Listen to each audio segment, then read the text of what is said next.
여러분 안녕하십니까. 이진곤TV입니다. 시사논평 이심전심 오늘 이야기 시작하겠습니다. 자유한국당이요, 신개념 정당 구상을 내놨네요. 그게 뭐냐니까 비례한국당을 만들겠다는 겁니다.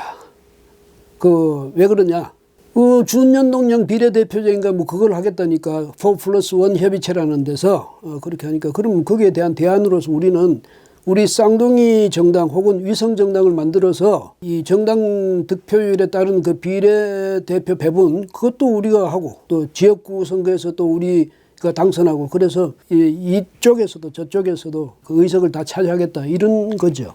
민주당이 지금 깜짝 놀란 것 아닙니까? 왜냐하면 그렇게 되면요, 본래 이건 뭐냐면 이제 준연동형 비례대표제니 뭐니 해가면서 이걸 가지고 군소 정당들, 바른미래당은 이제 지금 아직 당이 좀 불안합니다만은, 여하튼 바른미래당하고 또 정의당, 이제 특히 정의당이 이제 앞으로 덕을 보게 되겠죠. 왜냐하면 지금 현재로서 아주 그 군소 정당들 중에서는 정당 지지율이 굉장히 높으니까. 그 다음에 민주평화당하고 또 지금 이제 정당을 만들려고 하고 있죠. 대한신당. 여기하고 이런 정당들은 연동제로 하면 일정한 그 의석을, 그 안정의석을 확보할 가능성이 높으니까 그렇게 그걸 선물로 주고, 대신에 우리는 공수처 설치법 이거 통과시킬 때는 우리한테 지원해라 이래가지고 한 것 아닙니까? 예초부터 사실은 패스트트랙에 지난 4월에 올릴 때 그거였죠. 군소정당에서는 이쪽에다 공수처법 지지해주겠다, 또 이쪽에서는 그러면 연동형 비례대표제 우리가 지지해주겠다, 이렇게 해서 서로 거래한 겁니다. 그래서 지금까지 왔는데, 자유한국당으로서 이걸 막기가 정말 방법이 없어요. 왜냐하면 숫자적으로 워낙 차이가 나니까. 게다가 이미 이제 본회의에 자동 부의가 돼버렸거든요. 이제는 문희상 의장이 어느 날 갑자기 상정시켜가지고, 직권 상정해가지고 표결을 붙여버리면 그걸로 끝나는 겁니다. 그래서 이제 자유한국당이 생각했던 것이 필리버스터 하겠다.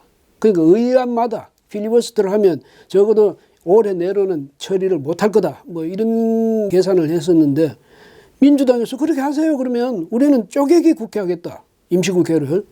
임시국회 회기를 사흘씩 일해버리면 되지 뭘 그러냐고. 그건 무슨 얘기냐면, 필리버스터라는 것은 한 개 의안에 대해서는 그 회기 동안에 계속 할 수는 있습니다. 그런데 그 회기가 끝나면 필리버스터 이제 효력이 없게 되거든요. 그 의안에 대해서는. 그렇게 되니까 이제 한국당이 또 난처하게 된 거죠. 그런데 또 이제 한국당이 생각했어요. 그러면 회기 결정의 건이 이제 올라갈 것 아닙니까? 의안으로 맨 먼저 올라갔는데, 왜냐하면 회기가 결정돼야 그 다음에 국회가 의안을 심의하고 할 수 있으니까. 근데 회기 결정의 건, 그게 올라오면 거기에 대해서 필리버스터를 하겠다 이랬단 말이죠. 그러니까 국회법에 보장됐어요. 국회법에는 국회 본회의에 부의된 의안이면 뭐든지 필리버스터를 할 수 있게 되어 있습니다. 근데 문희상 국회의장이 그거는 대상이 아니야 이렇게 해버렸단 말이죠. 그런데 문희상 의장이 수용 안 하는 거 그게 위법이냐 아니냐를 따지려면 이거는 시간이 굉장히 많이 걸리거든요. 그런데 수적으로 밀어붙여서 만약에 본회의에서 공수처법이라든가 이 선거법 개정안을 통과시켜버리면 그 다음에는 어쩔 수 없습니다. 그 사실은.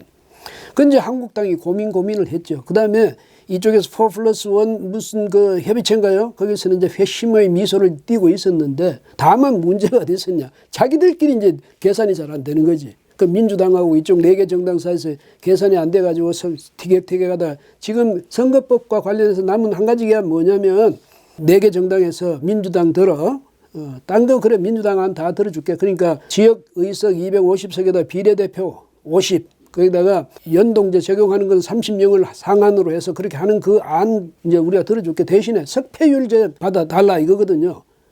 근데 석패율제라는 것은 뭐냐면 이제 권역별로 이렇게 6개 권역인가 나누잖아요. 나누어서 그 권역 안에서 이 출마자들이 지역구에도 출마하고 비례대표로도 출마해놓고, 일단 그 다음에 가장 높은 득표율로 낙선한 사람 있지 않습니까?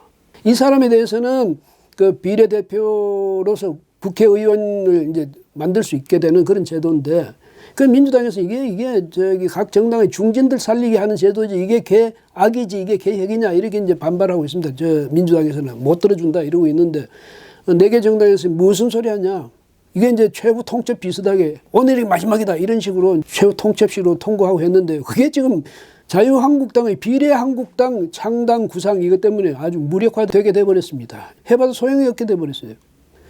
자유한국당이 만약에 비례한국당이란 걸 정당 투표용으로 하나 만들어가지고 선거 유세할 때 여러분 지역 후보는 우리 자유한국당 후보를 찍어주십시오. 그 다음에 정당 투표할 때는 비례한국당에 투표해 주십시오. 이렇게 한단 말이죠. 그러면 보수 유권자들도 전략적 선택을 할 것 아니겠습니까?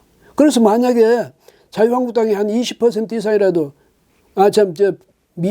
비례한국당이 그렇게라도 만약에 갖고 간다면 지난번에 33.50%를 당시 새누리당이 받았으니까 뭐 툭 잘라서 20%밖에 안 간다 하더라도요. 지금 그때 정의당이 받았던 게 7.3%였거든요. 그건 뭐 비교도 안 되는 거죠. 이러면 실컷 고생해가지고 누구 좋은 일 시키냐? 한국당 좋은 일 시키는 거예요. 민주당도 그럼 우리도 비례민주당 만든다 이렇게 할 수 있겠습니까? 못하죠. 왜? 그 4+1이 무의미해지는 것 아닙니까? 그럼 깨져버리는 거죠. 전열이. 깨져버리면 공수처 통과 안 되죠. 그러니까 민주당은 또 설령 그렇게 해가지고 뭐 4+1이 깨지든 어쨌든 우리는 하겠다 하면 자신들이 스스로 명분을 잃는 그런 일이 되거든요. 그러니까 민주당은 이럴 수도 없고 저럴 수도 없으니까 화들짝 놀라가지고 그거는 말이지 표의 등가성을 무시하는 거다. 뭐 헌법 취지에 위배되는 거다. 뭐 그런 식으로 막 이제 한국당을 공격하고 있어요. 그런데 공격할 입장이 아니죠. 왜? 한국당을 그런 식으로 몰아붙인 게 어딥니까? 어느 당입니까? 민주당 아닙니까? 본래는 국회 운영이라든지 국회 의사 진행이라든지 이런 것과 관련해서는 맨 먼저 논의해야 될 사람들이 누구냐? 원내 교섭단체들이에요. 그 사람들이 모여서 일단 논의를 해가지고 거기서 큰 틀이 정해지면 그 다음 이제 국회를 이제 운영해 가는 겁니다. 그런데 민주당이 제2의 원내 교섭단체인 자유한국당 무시해버렸잖아요. 배제해버리고 바른미래당은 뭐 원내 교섭단체 맞는데 그 다음에 정의당, 민주평화당, 그 다음에 대한신당 이건 원내 교섭단체도 구성 못한 정당들 아닙니까? 그런 정당들 끌어안고 같이 가면서 앞으로도 이번뿐 아니라 앞으로도 다음 국회에 가서도 우리끼리 가자. 자유한국당은 배제해버리자. 이런 식으로 구상을 하고 그런 계산을 하고 그렇게 해왔거든요. 그러니까 자유한국당으로서는 다른 방법이 없지 않습니까? 그런데 누가 아이디어를 참 잘 냈어요. 아주 회심의 일격을 날린 거죠. 이렇게 되면 이제 뭐 민주당은 어떻게 방법이 없지 않습니까? 이 4개 정당이 공수처법 통과시켜 주겠습니까? 어림없죠.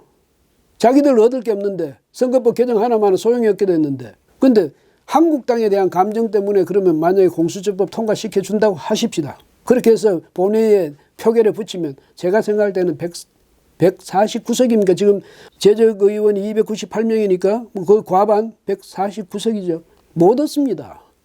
얻지도 못하는 거죠. 망신만 당하는 거죠. 그래서 이런 상황에 처했으면 민주당이 정도로 돌아와야 됩니다. 그러니까 국회 운영을 책임진 제1당으로서 또 집권당으로서 국회 본연의 그러니까 의정 본연의 궤도를 찾아야죠. 예, 오늘은 여기까지 하겠습니다. 고맙습니다.